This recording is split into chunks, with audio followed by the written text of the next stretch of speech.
fragrances that are way better than I expected they would be. So this list is kind of a mixture of women's fragrances, men's fragrances, and some unisex. So kind of just a bunch of fragrances that, you know, that stood out to me, you know. And some of these, when I first tried them, I was pretty much certain I was not going to like them, and then I did. They actually turned out to be very nice. But as always, all the fragrances that I mentioned will be available in the Amazon associate links down in the description below. I'm going to start with one that's just kind of interesting to me, which is Hypnotizing Fire Eau de Parfum from the Harmonist. This is interesting because it has a unique mixture of notes. The reason why I thought I would not like this is because it has a praline note, and I heard it was pretty sweet. It also has vanilla, and in general, I'm not a big fan of praline notes. I kind of have traumatic experiences going back to La Vie est Belle, which is all praline.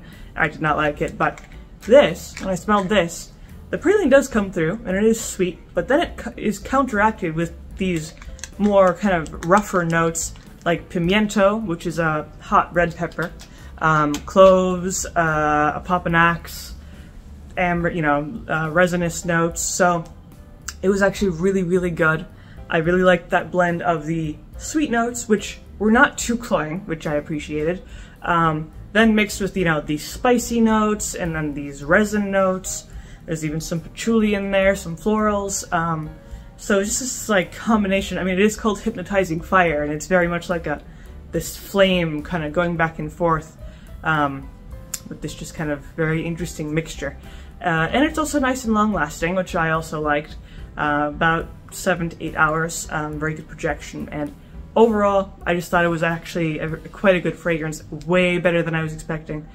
So basically, don't judge a fragrance just based on one note that you might not like, because if it's balanced well with some other notes, then it's actually going to be quite nice. Then, besides Hypnotizing Fire, this one I was almost certain I would not like. This is Mancera Roses and Chocolate. The key word here is chocolate, because in my experience, every time that I've ever smelled anything that has chocolate in it, it smelled really bad, like just bad, cheap, synthetic chocolate smell, you know? That weird sweetness that they try to put in to make it smell like chocolate, and then it just smells like chemicals, you know? But this completely flipped my expectations, because what they did here, which I like, is they didn't go for like the sweet chocolate candy bar, milk chocolate fake smell. They went for the smell of the cacao bean, you know, the cocoa powder type of smell, which is, you know, it's just nicer to smell, and it smells more realistic than a fake candy chocolate smell. So that's quite nice, because the smell of, you know, cacao beans is actually kind of earthy, a little bit bitter. Then you get the actual smell of the chocolate a little bit, but it's actually more of an earthy smell, which is quite attractive. Then you mix that with the rose, which also has a little bit of sweetness. And overall, it's just actually a very nice fragrance. And, you know, as long as you're not expecting that weird candy bar chocolate smell, and you prefer the more earthy, natural chocolate smell, you'll enjoy this, because it is really nice. And it lasts a while as well, much longer than I was expecting, about 6-ish hours, maybe even 7. But it's just nice, definitely, if you're looking for a more niche, alternative type of fragrance, and you really want to go after that chocolate note. Then the next one that I was not expecting to like, also from Mancera Instant Crush. This, I was not expecting to like this, mainly because everyone was saying it was very, very similar to Baccarat Rouge 540. And I'm not a big fan of Baccarat Rouge. It's alright, but I'm not crazy about it. Then I smelled this, and it is very, very similar to Baccarat Rouge, but just better than Baccarat Rouge. I think it's more smooth, more refined compared to Baccarat Rouge, because sometimes when you smell Baccarat Rouge, it's almost like getting punched in the face, because it's super strong, super sweet, and also super spicy. You know, it kind of like makes your sinuses tingle. But when you smell this, you do get many of the similar sweetnesses and spiciness, but again, more smooth smoothed out, so it's a little bit more refined, more sophisticated, and even though it is sweet, it is not cloyingly sweet, and it's nicely balanced with the spicier notes that it has. So overall, this ended up being a very nice fragrance. I quite like it, actually. It's very long lasting. I would say about 8 hours. I think it's definitely intense. That's one of the things that it is similar to Baccarat Rouge, where it lasted a long time. But overall, if you like sweet, spicy fragrances, you will like this. I believe it's unisex, so it's pretty versatile overall.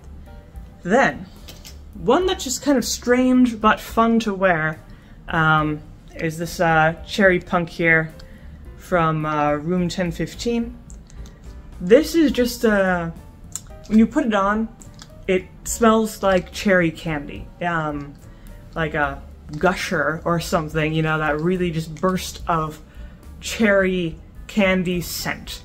But then it is quickly overrun with the scent of smoke and fire and embers, you know, these kind of bonfire smelling smells, and that just makes it really unique, really interesting to wear. And the cherry note does persist as it warms up and becomes more of this smoky scent, which I ended up quite liking a lot, because it's this very interesting mixture between obviously the very rough, rugged, smoky smell, and then the cherry candy smell. So definitely just a fun thing to wear. It's also very strong. It lasts quite a while. I would say 7 to 8 hours for this one as well.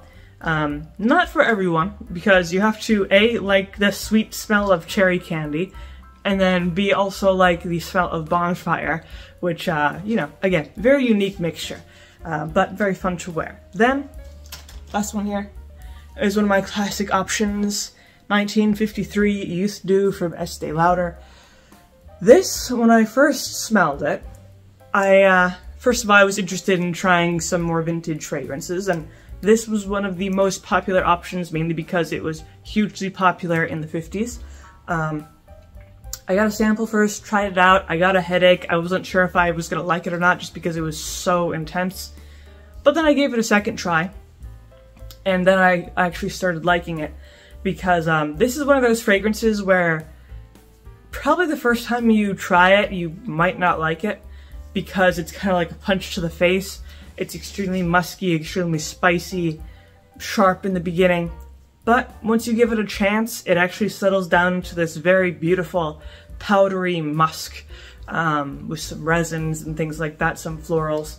So this is definitely one that I was not expecting to like so much, because the opening is a little bit difficult to get through, but once you power through that, you're left with this very nice, kind of classic feminine, musky smell.